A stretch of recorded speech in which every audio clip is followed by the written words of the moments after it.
Hi, this is Dr. Bishara. I'm doing part 4 of my series with Hg Tudor, a diagnosed narcissistic psychopath. In my career as a wellness physician, I do believe that mental wellness plays a huge role in overall wellness.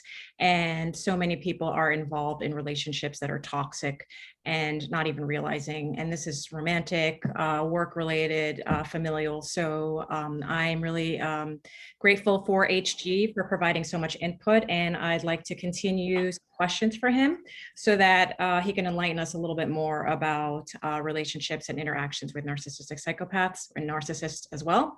So HG, thank you once again for joining me. Please introduce yourself again. Always a pleasure, Christine. Thank you for inviting me along. I'm Hg Tudor. I operate through a pseudonym in order to keep my real identity secret, which enables me to nullify potential threats to my control, which is all part and parcel of the prime aims which I seek. What I do is I explain to people to educate them the way that my kind think, function, and operate so that you get a proper and accurate understanding of the way that we are, so that you're not confused by the many myths that are perpetrated through various forums about us that are inaccurate, and that you gain proper understanding so that you can make informed decisions as to how you deal with those of my kind that have happened to be in your lives. Thank you. We'll get right to it. So you're a hybrid of a narcissist and a psychopath. So you don't present exactly like a pure narcissist, which I think has more of the anxiety and that facade maintenance. But you know, in one of the interviews that we did in the past, we did do a little comparison of psychopathy and narcissism. So if you're new watching this and you haven't seen the others, I recommend for you to watch the other videos. But what I'd like to talk to you about is the more grandiose narcissists versus the ones that are covert, which are the middle rangers in your classification. Where some people will say that the grandiose type of narcissist has more psychopathic tendencies. What do you think about that? Well, there's always going to be an overlap because a pure psychopath will have some narcissistic traits, but may not necessarily, won't reach the threshold to be determined as having narcissistic personality disorder. A pure narcissist may have some antisocial traits, but doesn't meet the threshold for antisocial personality disorder. And then you have me, those similar to me, where we meet the threshold for both. That's a narcissistic psychopath. So you'll have a psychopath that has some narcissistic behaviors. You'll have some narcissists that might have some antisocial behaviors. And then you have narcissistic psychopaths that reach the threshold for both. With regard to the grandiose behaviors, as you know, I don't like the terms grandiose narcissist, covert narcissist, vulnerable narcissist. I find them unhelpful. It's better to talk about the behaviors, but there are grandiose behaviors. There will be some grandiose behaviors of that particular narcissist where they may also have some antisocial behaviors also, but that doesn't necessarily always follow that a narcissist that has grandiose behaviors will also have antisocial behaviors associated with them as well. There's a real mix and match that will occur. What about those narcissists that have that dark triad? Well, in those circumstances, if you're talking about the sort of Machiavellianism that occurs alongside the narcissism, then what you've got to do is consider, are you talking about actual diagnosis of all three? And the fact is that there is this confluence of narcissism, Machiavellianism, and obviously psychopathy. So I fit with the Dark Triad because I have NPD, ASPD, and because of the calculating nature of my behaviors, you would describe my behavior as Machiavellian. Now, you could have a greater narcissist who has NPD and they're Machiavellian because they plot and plan and scheme, but they may not have psychopathy.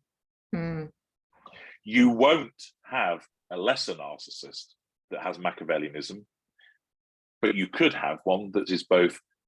You could have a narcissistic psychopath that is a lower lesser narcissist, and he'll probably be in prison. You could have a lower lesser narcissist that has some antisocial traits, but he won't have any Machiavellianism. That's denied to him by that status. So under my system, you will find Machiavellianism with greater narcissists alongside their NPD. You might find psychopathy in there as well. So if you're going to find the Dark Triad, under my classification, you'd find it in greater or ultra, but not necessarily so. Under my classification, you will not find Machiavellianism amongst mid-range or lesser narcissists. Even the upper They mid? don't have it. Even upper mid-range. Okay. They have what I call instinctive planning, but they don't have that calculated nature that's associated with Machiavellianism. Okay. And you mentioned criminals.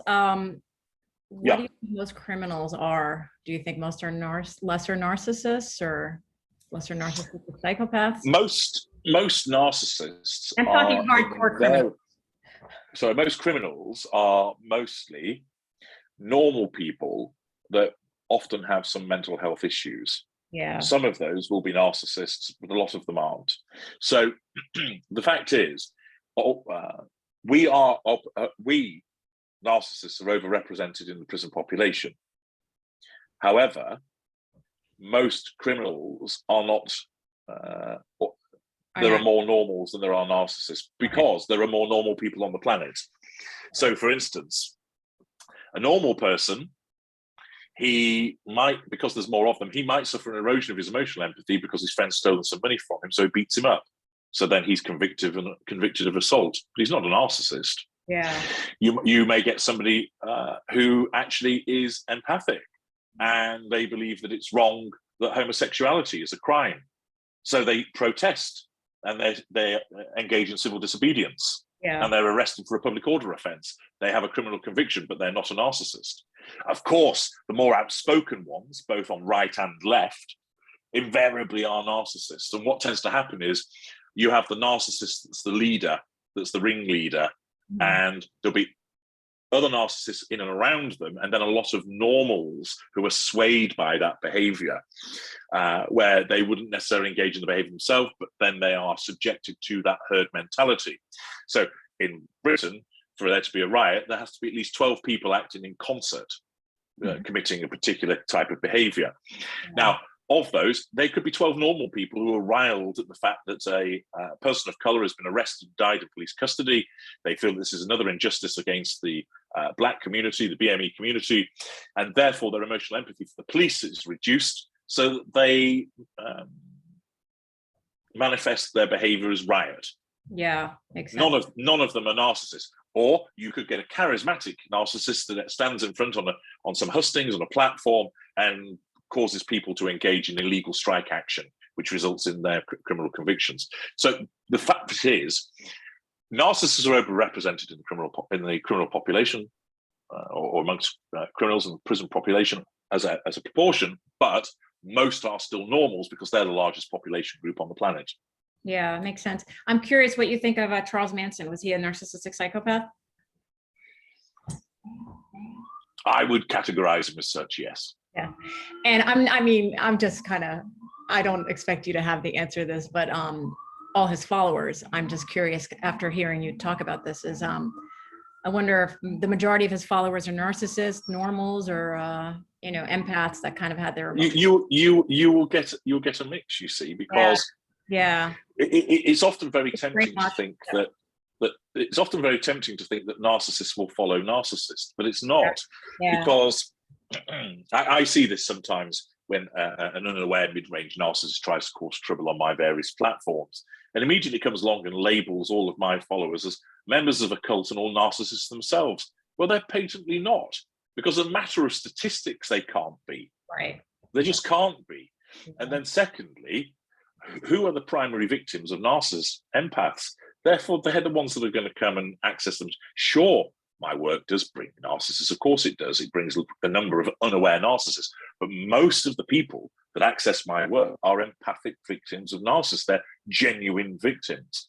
And so what happens is a charismatic narcissist is able, by fitting in, by talking about a cause and using these manipulations, who are the most susceptible to those manipulations? Empathic people.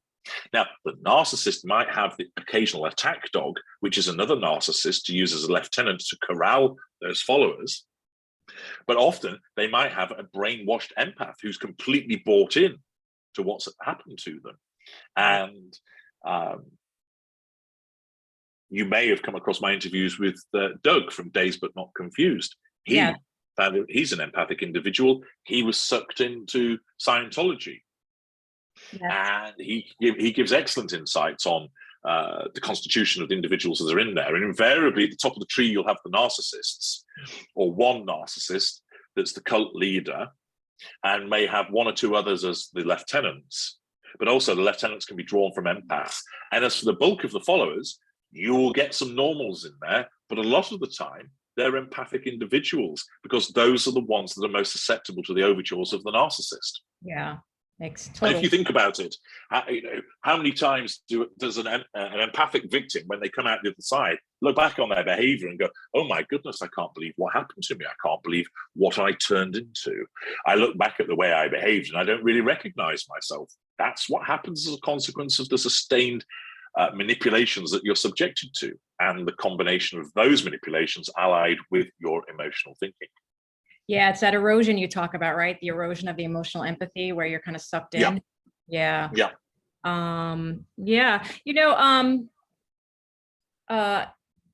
Childhood wounds have such an impact on adulthood.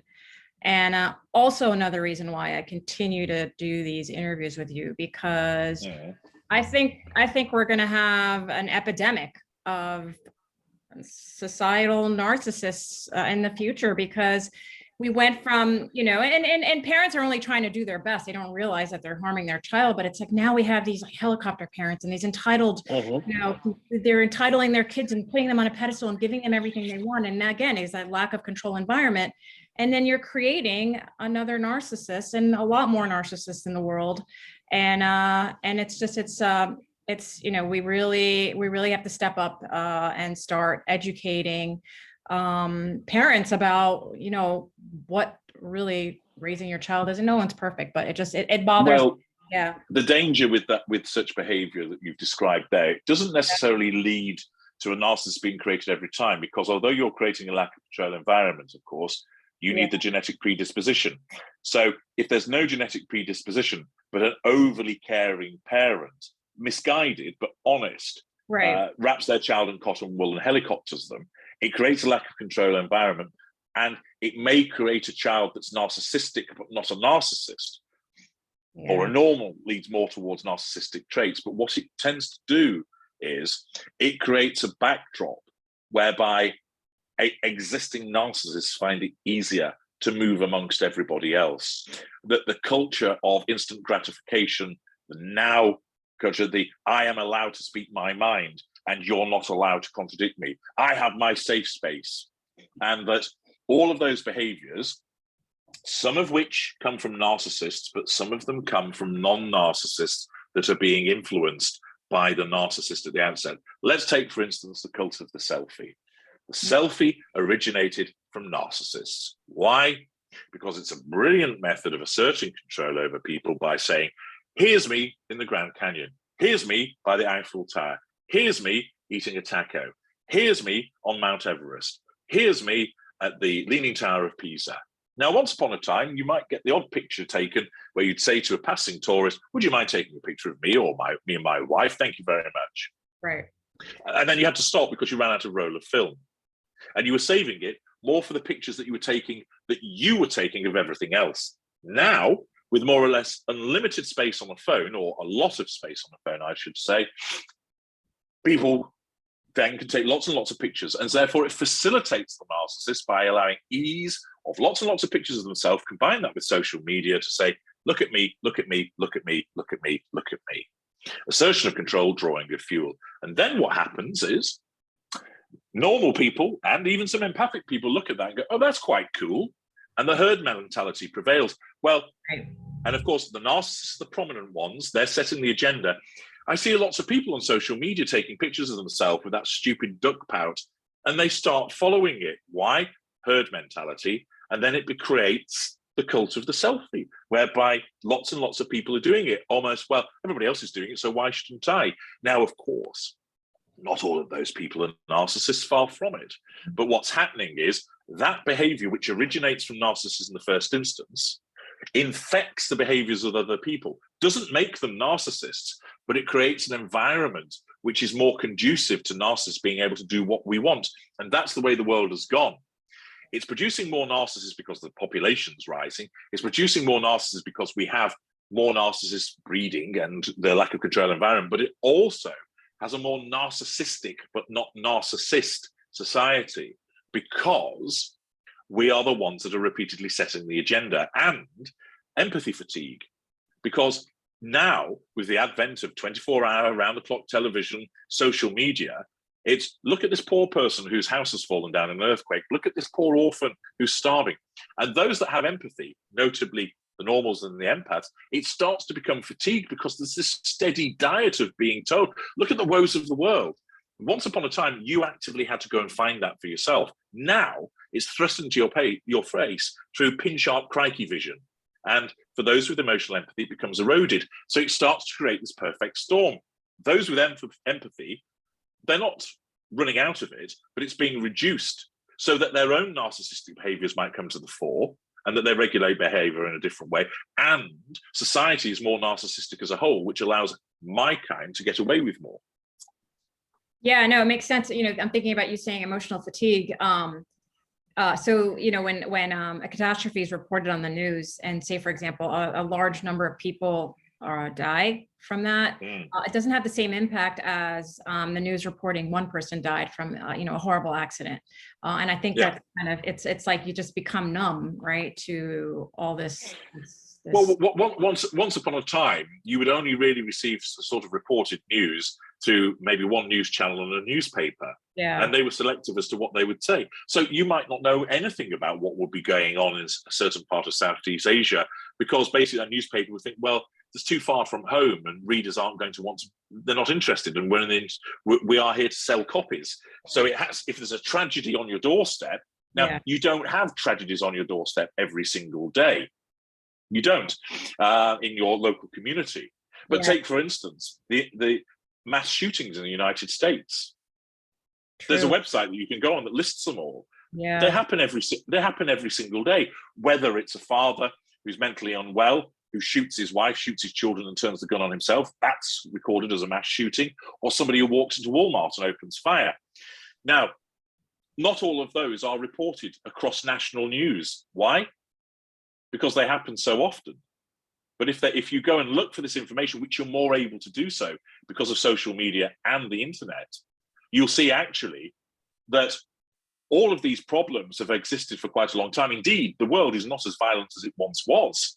Yeah. It's the perception of it being more violent because we have a greater access to the news that shows us this. You can go and find it more readily. Once upon a time, if you wanted to know what's going on in Southeast Asia, you'd either have to ring a friend that lived there and incur huge telephone charges, or you'd have to get on a plane and fly out there. Now you just go to the internet. Yeah, really good point. You're right. Absolutely.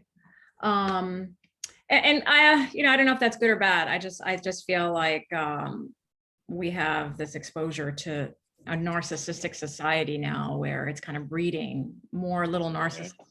So anyway, speaking of narcissism, it's a cluster B. If anyone's interested in the DSM, it's classified in one of the cluster B personalities. I'm personally fascinated by the cluster Bs. Borderline personality disorder is very similar to narcissism. For me, I feel like they're very similar, but they're maybe a little more needy and codependent. But I know you have a different classification for borderlines. You don't really think that is a specific, well, tell me what you think what you think borderlines are. Well, as you touched upon, borderline finds itself in cluster B alongside narcissistic personality disorder. So it finds itself sat there and has that classification. And of course, the way that I view it is that with borderline, some of those people are actually individuals who are misdiagnosed and they have post-traumatic stress disorder. And they ought not to be described as borderlines. And then the other borderlines are actually narcissists. And what it is a gender-biased determination. If you call somebody a narcissist, it's stigmatic. It's not a compliment. And in society, most borderlines tend to be women.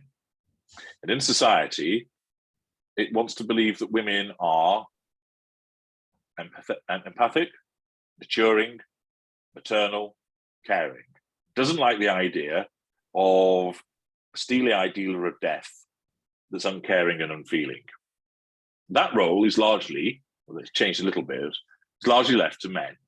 And the idea of a narcissist in the narrow version in the DSM is essentially that individual who thinks that he is going to change the planet, that he's absolutely obsessed with his looks, that he's preoccupied with stamping on everybody around him and getting to the top, that he thinks he's drop dead gorgeous, brilliant at what he does, even though he actually isn't, and spends all of this time being dismissive of individuals and so forth. That is just one flavor of narcissist. And it basically accords more with the sort of alpha male concept. And that doesn't really describe many females. But rather than label females as narcissists because it's stigmatic, the female narcissists instead receive borderline, because with a borderline, they invariably will say, I can't help what I do. I know that I'm horrible. I know I do horrible things to people, but it's not my fault. It's the borderline. That's blame shifting. They're blaming something else. If they know what they're doing causes a problem, stop it. But they don't. They go, I can't help it. They claim to have emotional empathy. That's what mid-range narcissists do. Mid-range narcissists blame shift. It's my demons. There's a chemical imbalance. You made me do it. Lessers, they basically lie. I don't give a fuck. I just get on with it. But mid-range narcissists is always somebody else's fault or something else's fault. And that's what borderlines do. Borderlines think they've got emotional empathy. So do mid-rangers. Borderliners don't have any accountability for their behavior, similar to the narcissist. Their behavior shows they have no emotional empathy because they keep repeating the same behavior in the way that a narcissist does. So it's very clear to me that borderline ought to be gotten rid of. And those individuals are actually narcissists. And there's a proportion of them who have been misdiagnosed. They're people with post-traumatic stress disorder and aren't borderlines, and we should get rid of it. And I have a video, The Borderline, which goes into even more detail about all of this. That's actually really interesting. And what you're saying would actually explain why certain borderlines are able to get better, right? Those are probably the ones that actually have PTSD. Exactly. Yeah. Because that's the general wisdom is narcissists can't change. Borderlines, there's some hope for them. And again, where those ones who have effected change, they're not actually, they're non-narcissists. And they've got post-traumatic stress disorder because of what has occurred to them. And then the other ones where there's no change, they're actually narcissists, but they're called borderline. And the problem is, I remember many years ago when I was first writing about narcissism, and somebody commented on my blog, oh my goodness me, I don't want to meet a borderline. They're even worse than narcissists.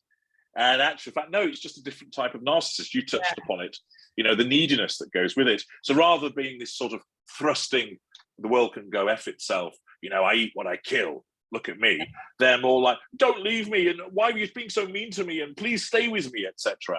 And often some people find that much more hard work than somebody who's actually thrusting and dismissive. Would you think like most people label borderlines are like mid-range narcissists that are kind of like that fake facade? Yeah, they are. So where you've got a borderline who is not somebody with PTSD, they would fall within the categorization of some form of mid-range narcissist because they feign emotional empathy. They believe they have it, but they don't. Their behavior shows that they don't. They engage in behaviors over and over again that they have no accountability for, but they do recognize that they're doing wrong things. I know it upsets you when I shout and scream at you. I just can't help it. I'm a borderline. Yeah. Well, stop. If you know you're doing it, stop it. Yeah, that makes sense.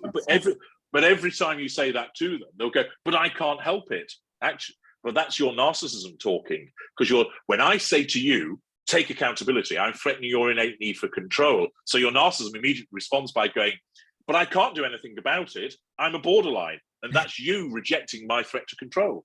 Yeah. And that clarifies a lot, because I know several people where, you know, I was never sure, are they borderlines or are they narcissists, because there is that overlap, but that actually, good clarification on that. Mhm. Thank you. So we don't have much time, HG, but I'd love to get a little bit more kind of insight on you. You have this huge following. You have, I think at this point, like over 140,000 followers on YouTube.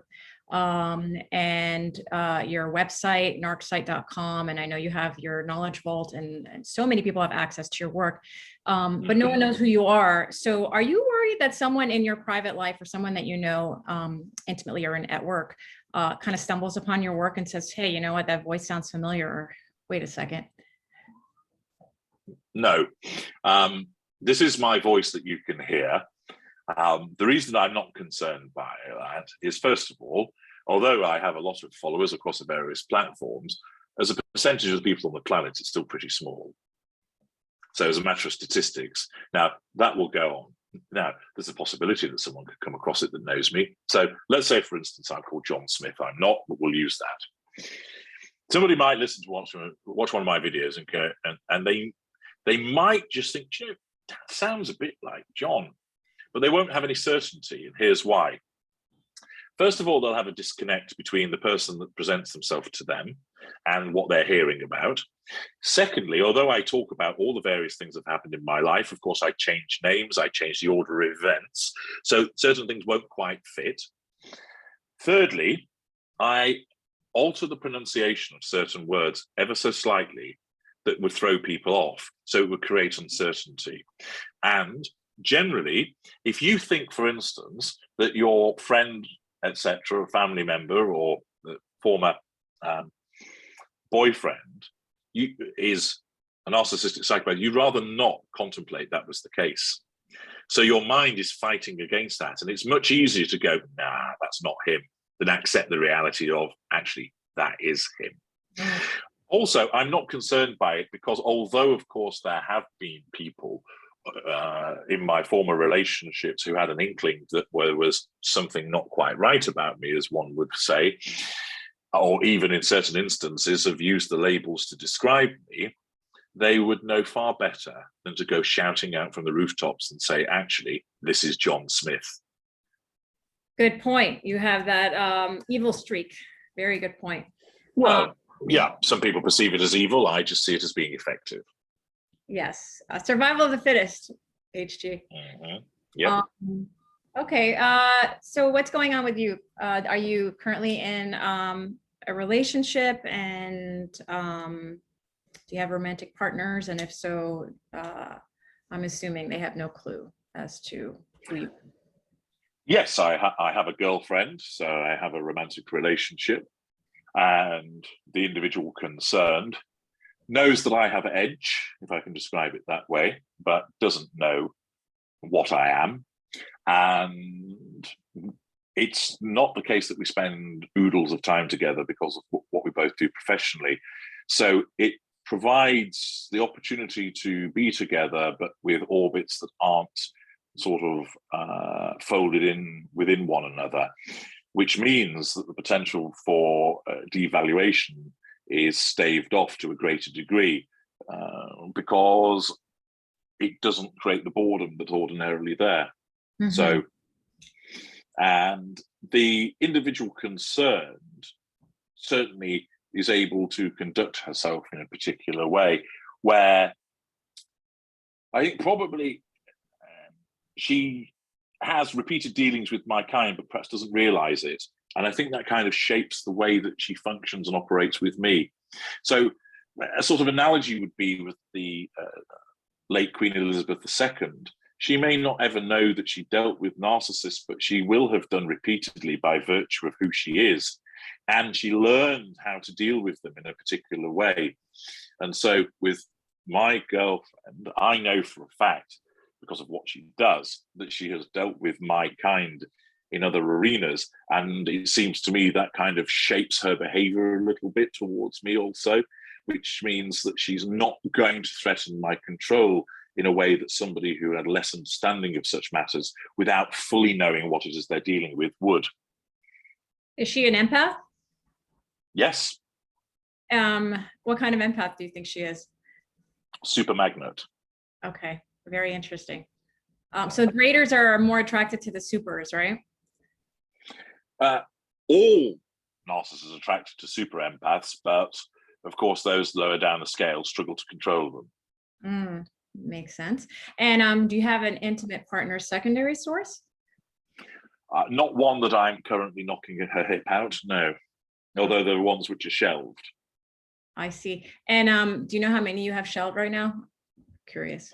Well, theoretically, that's any intimate partner secondary source that I've ever had Ugandan affairs, discussed Ugandan affairs with. So we'd be talking a lot, right? Because they are all theoretically shelved. There are some that I deal with, but in a non-intimate way. So there are some that I know through various circles that intermittently I will take off the shelf and have a dealing with, but I don't deal with them at the current time in an intimate way. And I hope you don't mind that I'm asking all these questions. I'm just very curious, but No. No, okay, good. Do you get your main source of fuel from negative interactions with your IPPS or positive interactions? It's probably, it's still more, generally speaking, positive. There are times where there is negative fuel that comes from her. But also remember, because I'm a hybrid, my fuel needs aren't as high as a pure narcissist. So I'm able to have sustained periods of where I'm just knocking along, doing my own thing, which suits me given what I do professionally as well. So I do have to receive fuel from people, and most days I have an interaction with people. But there are periods of time where I am away from people, including her, and that doesn't cause a problem for me. And therefore, when there is that dynamic of coming together, it's mainly in a positive way. Therefore, I receive positive fuel. Okay. And one more question. What's your favorite form of devaluation? I don't have a favorite per se. It depends upon who I'm dealing with, because I have certain ways that I'll deal with romantic partners, with friends, with family members, and then those secondary sources, for instance, that operate in my other spheres of interest that I have. So I wouldn't say that I necessarily have a favorite. Okay. I apply certain devaluations dependent on circumstances. Fair enough. Thank you again, HG. It was a pleasure as always. You're most welcome. Thank you for inviting me on. No problem.